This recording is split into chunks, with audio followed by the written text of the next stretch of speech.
Welcome to the Athlete to Athlete series. My name is Rennie Kern. I'm a former professional athlete, speaker, leadership coach, and the founder of the Game Changers Foundation. Our mission is to help current and former athletes in sports, business, and life. Each week, we'll be bringing you top former athletes to share tips, tools, and strategies to help you change the game on and off the field. Our series is made possible through our amazing sponsors, the Sports Turf Company.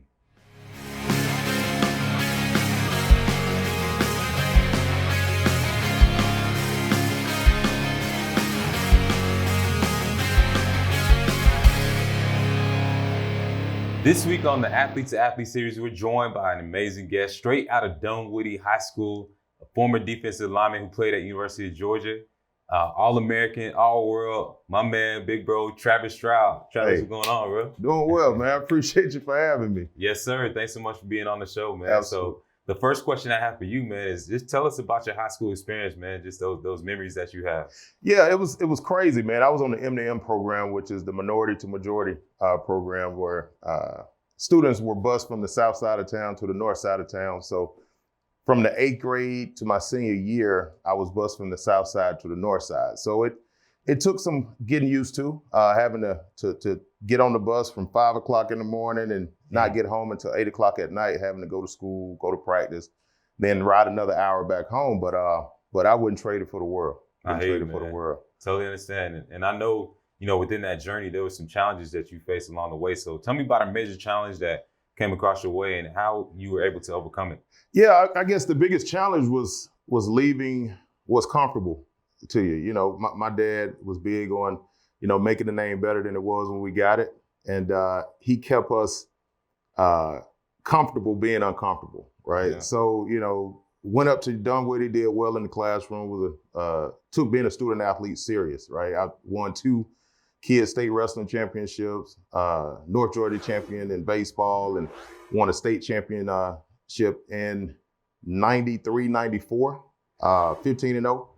One of the only schools in the state of Georgia to do that during that time. So I would say we had some success, making that pilgrimage up north. Nice, man. So tell us about all the teams that you played on throughout your journey.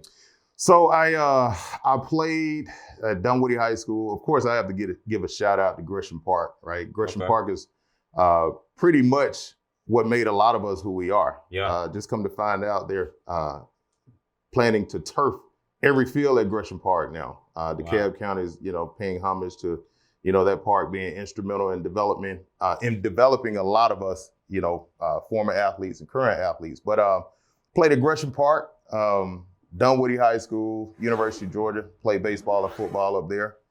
Was a free agent with the Falcons, played in the Arena League with the Florida Bobcats. And it was a journey, right? It wasn't the journey I expected, being one of the top players in your craft, for so many years and being able to play at a high level in 2 major sports. You would have thought I would have, had a 10-year career. Yeah. Been able to retire under my own merit, if you will. But unfortunately, God had a different plan for me. So I'm here doing well. Wouldn't change it. Yeah. The experiences, right? I wouldn't call falling short and losses. Right. It's really experiences to make us who we are at the end of the day. Definitely. We're going to get into that. But one question I have for you, for all those high school athletes who are out there watching right now, a big part of our game, man, is the ritual, the things that we do every single game to prepare to get the right mindset, man. So tell us about what your pregame ritual was. Yeah, my pregame ritual was really was prayer meditation. Okay. And then some of the most raunchy music you could ever think of. You gotta give us some artists, man. You can't just... back in the day, it was Southern rap for me, hip hop from, UGK. For young guys don't know who UGK is.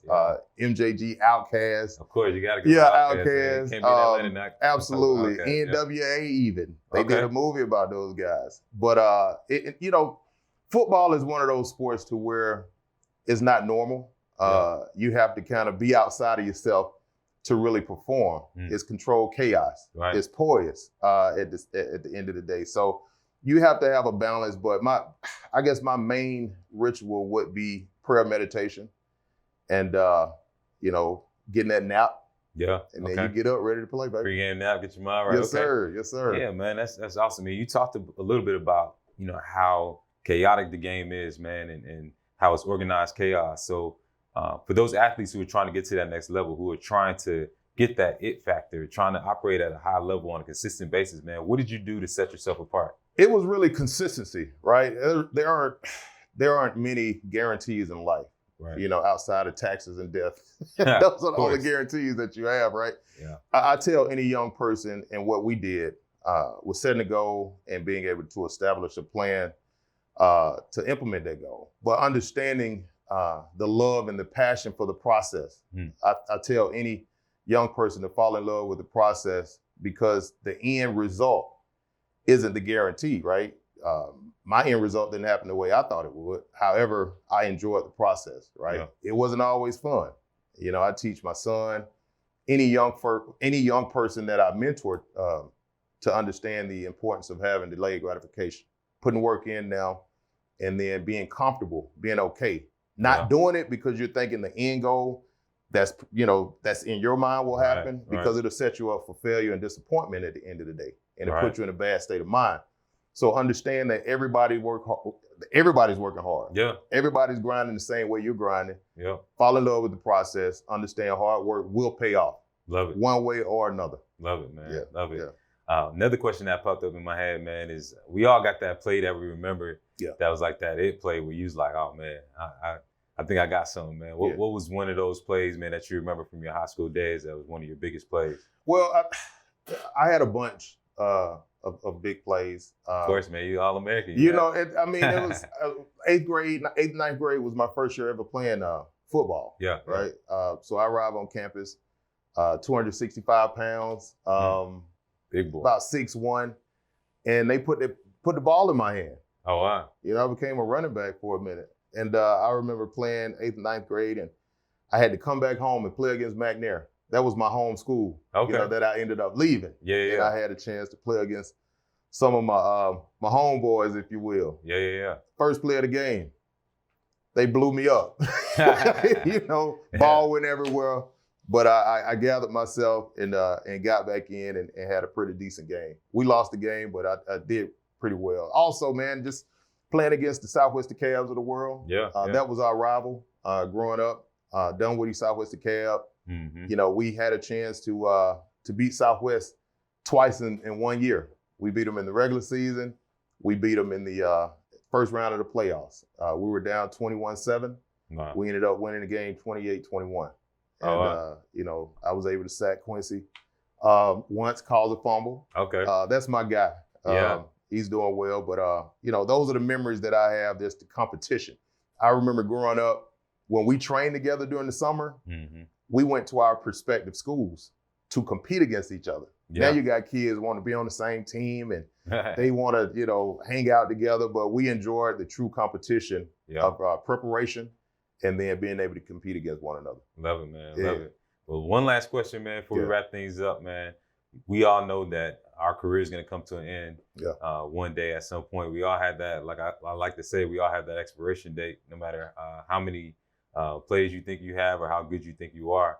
So what are you doing now, and what advice would you give to those guys as they move forward as far as off the field and preparing? Just understanding percentages. 0.08% of kids, transition to, college sports, let alone to the NFL or professional sports. So having a parallel initiative in regards to your transition strategy. I don't call it a fallback plan because as student athletes, we had to do that simultaneously as young folks. So being able to plan out what it is you want to do is really important.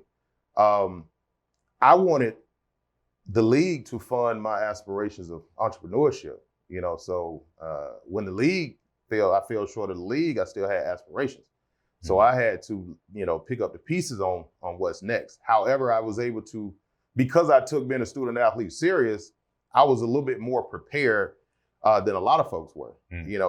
Athletes get a bad rap about being focused on one and putting all your eggs in one basket, but people fail to realize we have to meet the obligation of a student, go to labs, go to study hall, go to class. Right. But then from an athlete perspective, you have to go to practice, off-season training. You have to Mhm. travel to, to your games.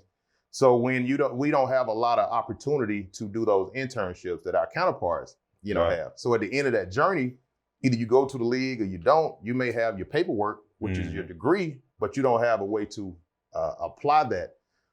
So now I just tell young folk to make sure that you're able to prepare simultaneously for Right. that opportunity. If you don't make it to the league, you have a degree, but you have no way of implementing, that degree or that paperwork. You have a lot of guys educated 4-year degrees that are still, unemployed, looking for their transition strategy. Right.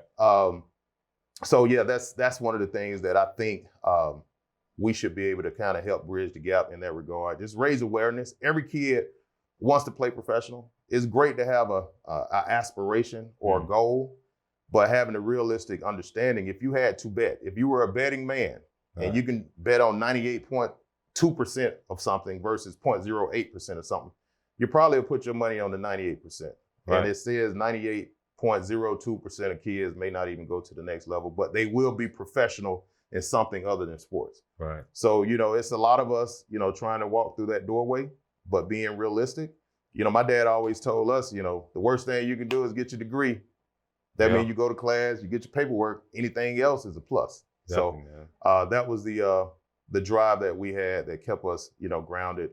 Was I devastated? Was devastated when I couldn't, because I was one of those kids that was a sure end.